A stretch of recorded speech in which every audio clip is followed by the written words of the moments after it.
नमस्कार मित्रों, मैं हूं नेटन भानु और आपका इस चैनल पर स्वागत है। मित्रों, अभी हम लोग मॉक टेस्ट 9 देखेंगे। ठीक है, जो लास्ट में हमने छोड़ा था, जहां पे लास्ट वीडियो में, वहीं से हम लोग कंटिन्यू करेंगे। 18 सवाल तक हमने कर लिया था, 14 सवाल और हैं। ठीक है, तो इसको और देख लेते हैं। ज़्यादा नहीं लगेगा, 7-8 मिनट तक लगना चाहिए, क्योंकि मोटा मोटी अब एक्सप्लेनेशन तो है नहीं इसमें। ठीक है, आगे बढ़ने से रिक्वेस्ट, लाइक से सब्सक्राइब करें, पूरी वीडियो देखें। छोटा वीडियो है, पूरा देख सकते हैं आप लोग। ठीक है, बढ़ा के देख लीजिए, कोई दिक्कत नहीं है। ठीक है, आ जाइए सवाल पे। Which of the following is most widely used external memory data structure. External memory data structure में क्या होते हैं? ब्लॉक्स होते हैं। ठीक है, ब्लॉक्स होते हैं। ब्लॉक्स में क्या होते हैं? पॉइंटर्स होते हैं। पॉइंटर्स होते हैं और अपना डेटा होता है। ठीक है, ये हम किससे यूज़ करके इम्प्लीमेंट करते हैं? बी ट्री को यूज़ करके इम्प्लीमेंट करते हैं। ठीक है, which of the following data structure can provide efficient searching of the elements. Efficient searching of the elements.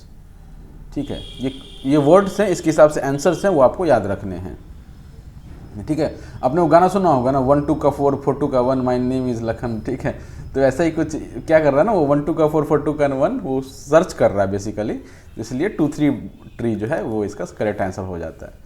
ठीक, what is an AVL tree? AVL tree क्या है? A tree which is balanced and is height balanced. ठीक है, इसमें क्या होता है ना कि मैक्सिमम जो डिफरेंस होता है हाइट में, मैक्सिमम जो हाइट डिफरेंस होता है,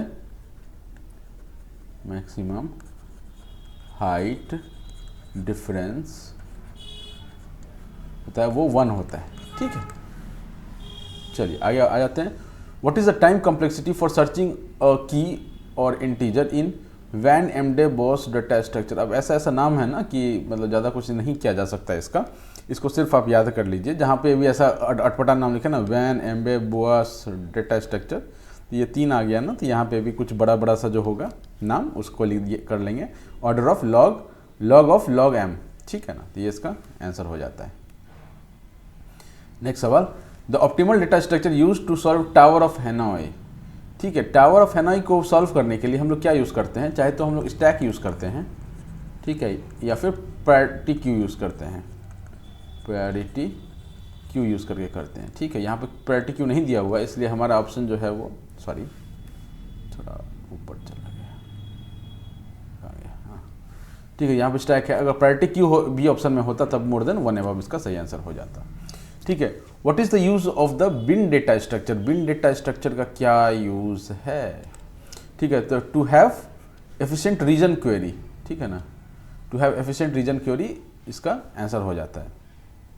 ठीक है, एक बार वीडियो आप देख लीजिए, एक बार और देख लीजिएगा जल्दी में, तो आपको आंसर्स याद हो जाएंगे।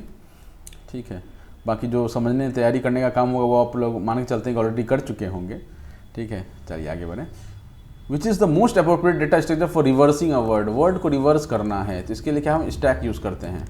ठीक है, इसका मैं छोटा सा एग्जांपल बता देता हूँ, हो सकता है कि कोडिंग के फॉर्म में आ जाए इसका। मान लेते हैं इंटीजर मान लिया हमने, स्ट्रिंग करके मान लिया, स्ट्रिंग डेटा स्ट्रक्चर से मान लिया हमने, कुछ नाम रख लेते हैं इसका, एस रख लेते हैं, इक्वल टू KEVIN। ठीक है, अब इस पर आप लूप चलाएंगे। ठीक है ना, for i equal to 0, i less than equals to length. अब वो सब लिखा हुआ होगा, मतलब मैं पूरी ये नहीं लिख रहा हूँ टर्म्स में, अब मैं आप मान के चलिए कि ये सब कुछ मेंशन किया गया होगा। ठीक है, I++। ठीक है, अब क्या करेंगे हम लोग, स्ट्रिंग का जो आई के जगह पर ये होगा उसको हम लोग पुश कर देंगे, पुश। ठीक है, तो पुश करते जाएंगे तो क्या होगा, पुश करते जाएंगे तो अगर अपना स्टैक ऐसा है तो पहले के डलेगा, फिर ई डलेगा, फिर वी डलेगा, फिर आई डलेगा, फिर एन डलेगा। ठीक है, ऐसा स्टैक बन गया हमारा। जब एक बार स्टैक बन गया तो हम क्या करेंगे, वही लूप को वापस यूज़ करेंगे, लूप को वापस यूज़ करेंगे फॉर आई इक्वल्स टू 0 से लेकर के I++। ठीक है, इसमें क्या करेंगे, पॉप करेंगे, पॉप। ठीक है, पॉप x मान लेते हैं, इसका स्टैक का नाम x था, पॉप x कर देंगे। ठीक है, तो जैसे ही पॉप करेंगे तो पहले n बाहर आएगा, फिर i बाहर आएगा, फिर v बाहर आएगा, फिर e आएगा, फिर k आएगा। ठीक है, तो केविन क्या बन गया, नाइविक बन गया। ठीक है ना, तो स्टैक से क्या कर रहे हैं, बेसिकली वर्ड को हम रिवर्स कर पा रहे हैं। Which of the following is the simplest data structure that supports range searching. ठीक है। एक तो सिंपलेस्ट रेंज सर्चिंग की बात की गई है, ठीक है। रेंज सर्चिंग किस में आ जाता है अपना, हीप्स में आ जाता है, ठीक। Range searching is in heaps. What is the advantage of hash table in data structure? Hash table का एडवांटेज क्या है, ठीक है। हैश टेबल हम लोग बहुत तेजी से डेटा एक्सेस कर पाते हैं, right. Which type of data structure is ternary heap? Ternary heap किस टाइप का डेटा स्ट्रक्चर? जस्ट ये वन वर्ड टाइप के हैं, मैंने बस इसको ऑप्शंस में लगा रखा है ताकि आपको याद हो सके। मैं फिल इन द ब्लैंक्स में लेके आया था, बट एक आध नए बनने वाले जो सर हैं, भावी सर सब जो हैं या मैम सब जो हैं, उन्होंने बोला कि सर मतलब इस पर ऑप्शंस भी लेके आइए, तो ये सीधा सीधा फिल इन द ब्लैंक्स में बना सकता था, बट ऑप्शंस भी डालना पड़ जाता है, ठीक है। उसको प्रायोरिटी क्यू से हम लोग, मैंने प्रायोरिटी क्यू है डेटा स्ट्रक्चर। टर्नरी हीप क्या है, प्रायोरिटी क्यू है, ठीक है। What is D Q? D Q क्या होता है, जिसमें आगे और पीछे दोनों ही साइड से आप इंसर्ट और डिलीट कर सकते हैं, ठीक है ना। जनरली क्यू में क्या होता है, क्यू में क्या होता है, इंसर्ट इधर से होता है और डिलीट इधर से होता है ना। First in first out, FIFO first in first out use करते हैं। डी क्यू में क्या होता है कि किसी भी तरफ से आप डाल सकते हैं और निकाल सकते हैं। In simple चेनिंग what data structure is appropriate? अब सिंपल चेनिंग की बात की गई है। सिंपल चेनिंग, जब चेन बना तो चेन कैसा बनता है? अब ये देखिए, ये दो, ये और ये एक पॉइंटर हो गया, बीच में डेटा हो गया, क्या दिख रहा है आपको? डबल इंग्लिश दिख रहा है, ठीक है ना। मैं मतलब याद रखने के लिए, समझाने के लिए कह रहा हूँ ऐसा। That a data structure in which elements can be inserted और deleted at from both ends but not in the middle is, ठीक है। Inserted and deleted at from both ends, अभी मैंने आपको बताया था एक सवाल पहले, क्या इसका आंसर था? डी क्यू होना चाहिए इसका आंसर, ठीक है। दो कोडिंग के सवाल हैं, ये देख लेते हैं।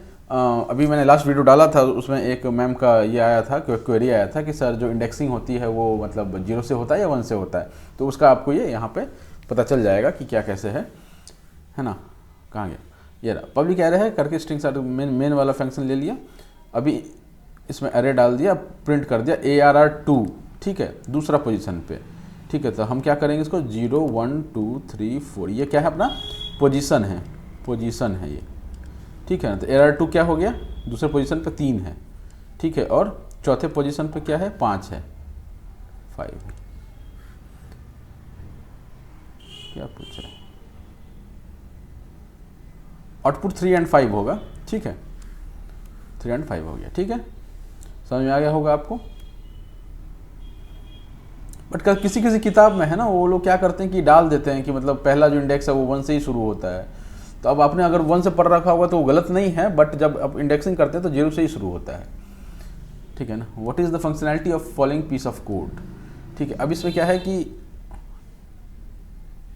डिस्प्ले एक फंक्शन है, ठीक है ना। इसमें पब्लिक वाइड दे दिया है, ठीक है, ठीक है, ठीक है, ठीक है। अगर साइज 0 है तो अंडरफ्लो कर दीजिए, साइड नहीं है। अभी क्या है कि फर्स्ट इसमें ट्रांसफर होकर के आएगा, पब्लिक होगा शायद फर्स्ट, तो इसको हम लोग एक्सेस कर पा रहे हैं क्योंकि फर्स्ट फंक्शन में तो भेजा नहीं है। यहाँ पर फर्स्ट का जो ये है नोड जो है वो अपने इसमें भेजा नहीं मतलब ये फिर भी यहाँ पर फर्स्ट लिख के आ रहा है, मतलब ये क्या होगा, ये पब्लिक होगा तभी आपके कहीं से इसको एक्सेस कर पा रहे हैं, ठीक।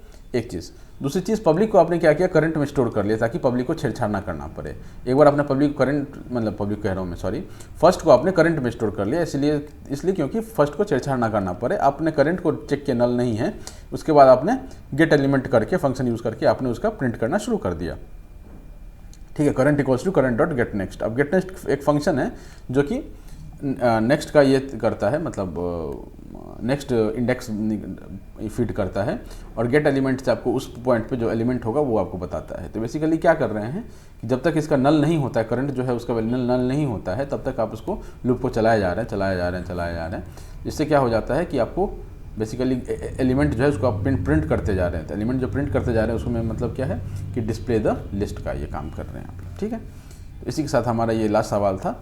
अब मैं जस्ट जल्दी से अगला पार्ट लेके आता हूँ, और अभी BPSC का जो 8 तारीख एग्जाम हुआ है ना कंप्यूटर साइंस का, उसका भी मैं पेपर लेके आता हूँ, ठीक है। चलिए, तब तक के लिए all the best, thank you, Tata.